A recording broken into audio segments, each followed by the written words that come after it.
Hérna erum við með Tesla Y eða Y Performance.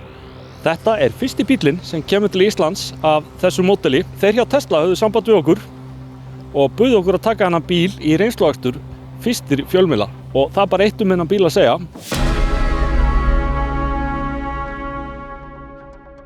Hann er 462 hestöfl, hann er 639 Nm í togi, hann er 3,7 sekundur í 100 km og hámarkshraðinn er 250 km.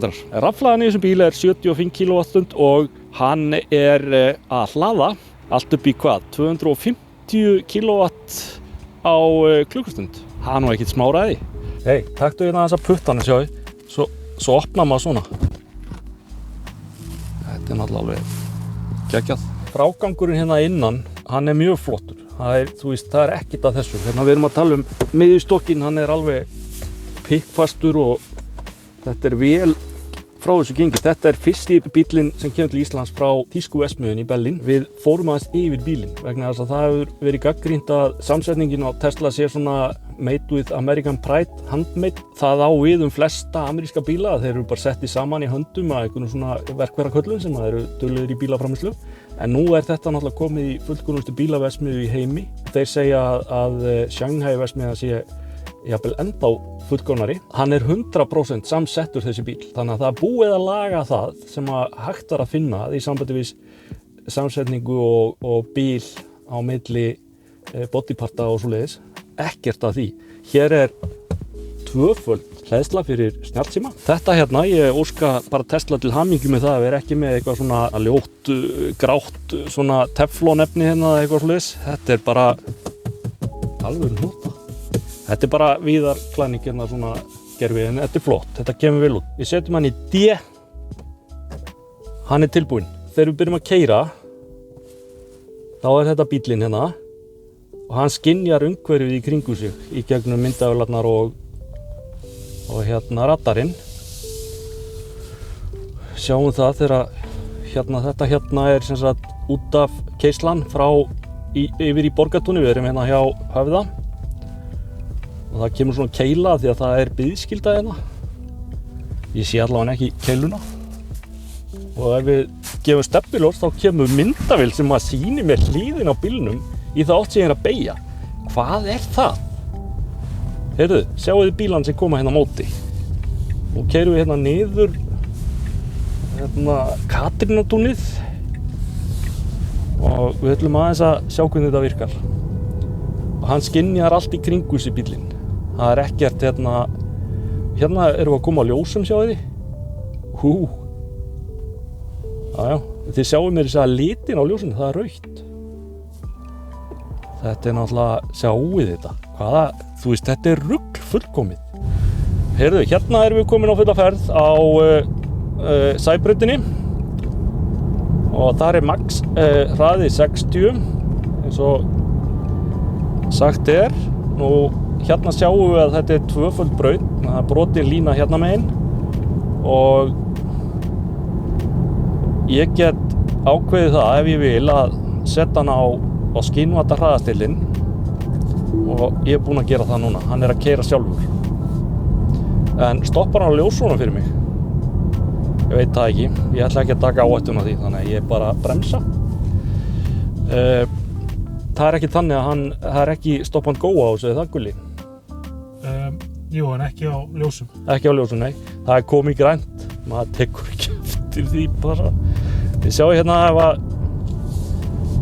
hann er 3,7 sekundur í 100.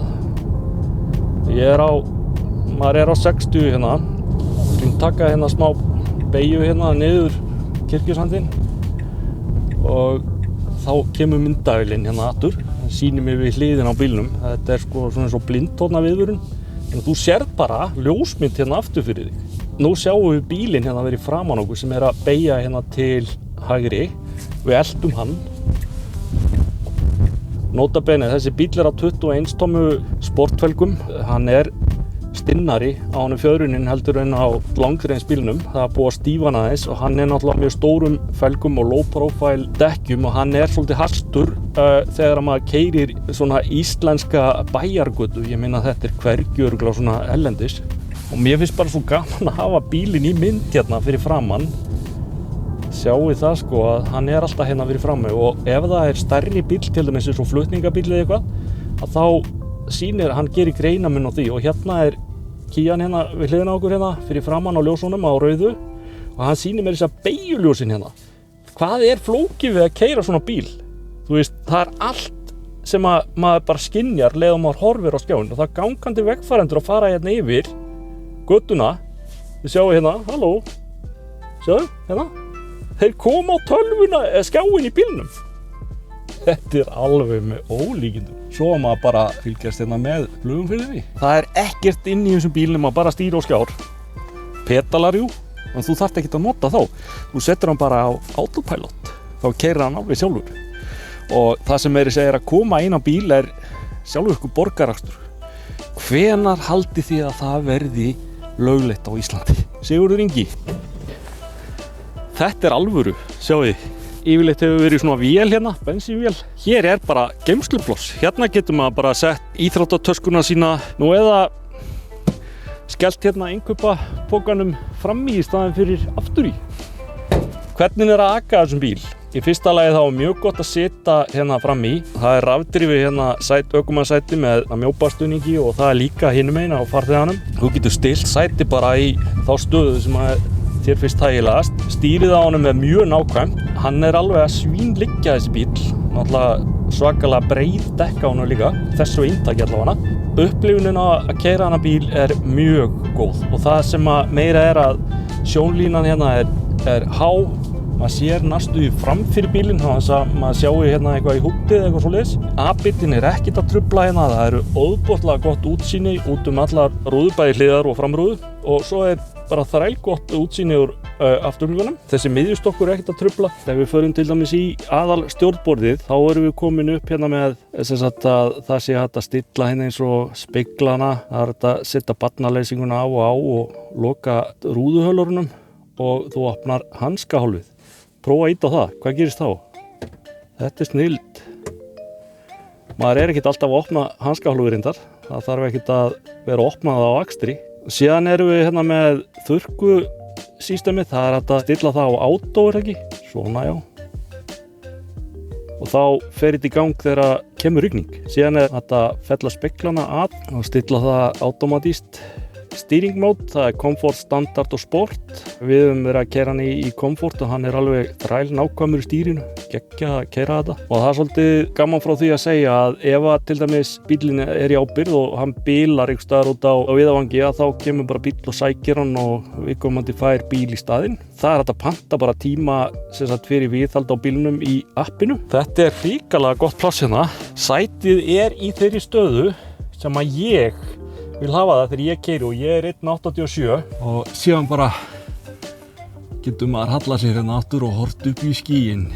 Sætin eru þægileg, ná ekkert svakalega langt hérna undir hnésbæturnar. Mér finnst alltaf gott að hafa smá stuðning hérna við þær en gólfið er alveg slétt. Þetta er alltaf rafbíll og rafhlaðan er alveg undir honum og þetta er ákaflega skemmtilega frágengið. Þetta náttúrulega ekki leður. Það er spurning hvernig þetta lítur út eftir 3-4 ár þegar það er búið að flækjast með barnastóla og börn í þessu. Ég held að þetta sé mjög slistert. Allavega hefur manni sýnst það á þeim bílum sem eru komnir við aldur núna. Frágangurinn hérna innan er allur til fyrirmyndar. Þetta er ákaflega vel sett saman hérna. Hérna er ljós. Og þið sjáu hönnunin á þessu. Og hönnunin á þessu er algjör snilld. Og ég var að segja eins og að Tesla hefur átt undir högg að sækja hjá gagnrýnendum vegna þess að þeir eru langt á undan í sumum atriðum og þá sérstaklega tæknilegum atriðum eins og skjám og rafhlöðuendingu og öðru slíku. Það er bara þannig. Þannig að til að gæta allra sanngirni þá verður maður að hrósa því. Þessi bíl er mjög tæknilega fullkominn og hann er mjög þægilegur, rúmgóður og mjög vel byggður. Þeir eru alltaf að breyta ykkur Tesla og það er ekkert víst að næsta sending verði alveg nákvæmlega við sama búnaði. En Það til dæmis komin hiti hérna fremst hérna neðst í framrúðuna til þess að það festist ekki svona íshröngl eða snjóhröngl á þurrkublóðunum. Þetta að koma í fleiri og fleiri bíla. En nú til dæmis mér orðið svolítið heitt hérna. Hér getur maður bara stillt miðstöðuna með fingrunum hérna og hér til þess að fá meiri á blásturinu upp og niður. Ertu ekki að djóka í mér? Hérna getur maður hita stýrið. Hérna framrúð eða þurrkuhittarinn hérna. Hérna setur maður hitan á sætið og það mjög einfalt að hlaða. Þú bara hreinlega tekur sem sagt hérna hleðslutengið og stingur því í samband við bílinn og gerir ekkert. Það kemur bara svona grænt blikkandi ljós sem segir okkur það að það straumur að renna inn á bílinn. Við erum stödd hérna fyrir framan höfuðstöðvar Tesla í Vatnagörðum og við erum að hlaða. Við erum að ná okkur í smá stuð. Við erum á Supercharging hleðslustöð sem að hleypa hvorki meira en minna en 67 kW inn á bílinn núna, eins og staðan núna. Það eru ykkur 410 km, 405 km á klukkustund og hann í 62% núna og það 25 mínútur eftir, upp í 90%. Skott mitt góða, opnast þú. Skrýta að kalla þetta skott. Þetta bara eins og sendibíll plássið hérna. Þetta alveg magnað. Ég veit ekkert hvað þetta mikið í lítrum, en Tesla gefur ekkert upp svona sömu upplýsingar og aðri bílaframleiðendur. Skottið bara stórt. Það alveg huge. Hérna hægt að leggja síðan sætið niður, miðjuna hérna til þess að taka lengri hluti. Svo þetta að leggja niður sikkvort hérna að farþegasætið, þannig að það hægt að stilla svolítið af hvað maður fær mikið pláss í bílnum. En svo hann víst að koma 7 sæta bráðum. Hérna auka geymsla hérna undir. Þetta algjörlega slétt hérna inn. Síðan getur maður bara, þú veist bara. Góðan daginn, góðu gestir.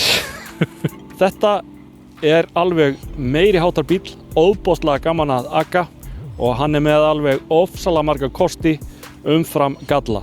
Hann með einhverja galla? Ég nú eiginlega ekki búinn að finna neitt svoleiðis.